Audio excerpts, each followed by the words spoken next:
we are going to talk about descriptive text. Descriptive text is kind of text to describe a particular subject, person, place, or object in detail. Jadi apa sih purpose-nya atau social function-nya? Fungsi sosial atau purpose, tujuan dari teks descriptive text adalah menggambarkan suatu hal, objek, bisa saja orang, tempat, atau objek secara rinci menurut penglihatan seseorang. Next about a structure of the text. Ya, identification and description. Seperti yang kita tahu di structure atau generic structure-nya, descriptive text itu ada dua. Satu, mengidentifikasi, memperkenalkan. Identification to contains the introduction of the jobs that will be described. Jadi, mengidentifikasi apa aja sih yang bisa kita gambarkan, yang bisa kita tarakan dari objek yang akan kita sampaikan. Bisa melalui pertanyaan seperti is it? Apa itu? Who is she or he? Siapakah dia? Where is it? Di mana dia? Bisa aja di mana dia di mana dia berkompetisi. Jadi, deskripsi ini memberikan penjelasan yang lebih spesifik tentang objek yang dideskripsikan. Bagaimana keadaannya? Kemudian kalian juga mendeskripsikan bagaimana penampilan atau karakter objeknya. Dan juga bisa mendeskripsikan, memperhatikan dari kelima indera kita. Misalnya, dari generic or structure. Jadi, di language features, itu kita membahas tentang grammarnya. Setiap teks pasti ada grammar yang dipakai. Untuk descriptive text, kita pakai simple present tense. To form or pattern from the simple present tense. Jadi, kita di setiap teks, all of the text, using grammar. For descriptive text, we are using simple present tense. For a positive sentence. Jadi, kalau kita membuat teks itu, setiap teks pasti ada grammarnya. Yang pertama, yaitu descriptive text menggunakan simple present tense. Kalimat positifnya adalah, for the pattern, rumusnya adalah subject plus be plus adjective plus adverb or noun.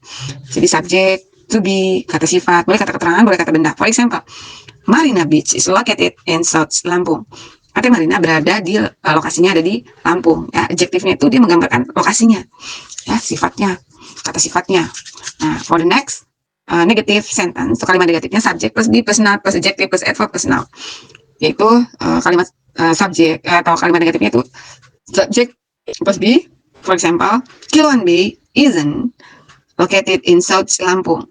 Pantai Kiluan tidak berada di Lampung Selatan.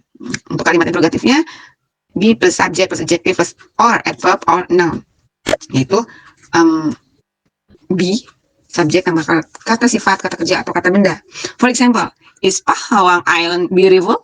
Apakah Pulau Pahawang itu indah sekali? Okay, now language features about sensory imagery. Ya, like sign, sound, smell, taste, and touch. Jadi kita bisa menggambarkan sesuatu dengan menggunakan citra sensorik kita, yaitu teknik sastra yang digunakan penulis untuk melibatkan indera pembaca dengan menggambarkan adegan, tokoh, atau pengalaman secara detail dan secara hidup. Citra sensori kita melibatkan indera penglihatan, pendengaran, perasa, peraba, dan penciuman untuk menciptakan pengalaman yang lebih mendalam. Contohnya penglihatan, yaitu menggambarkan warna, bentuk, dan detail visual untuk menciptakan gambaran mental. Misalnya, daun-daun menari, tertiup angin, spoi-spoi, like that. After that, sound, yaitu menggambarkan suara, meningkatkan suasana hati, misalnya ombak menghantam pantai dengan gemuruh yang menggelegar.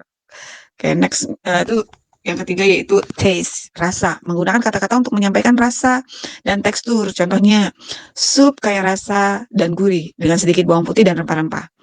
Next, dengan touch, yaitu sentuhan, menggambarkan tekstur, suhu, atau sensasi untuk membangkitkan perasaan fisik. Misalnya, kulit pohon yang kasar, menggesek telapak tangan saat saya memanjat, gitu. Dan for the last, yaitu bau atau smell, yaitu memunculkan aroma untuk menciptakan suasana untuk memicu ingatan kita. Misalnya, udara dipenuhi aroma roti segar dari toko roti. Okay, dears, that's about descriptive text. Thank you for your nice attention.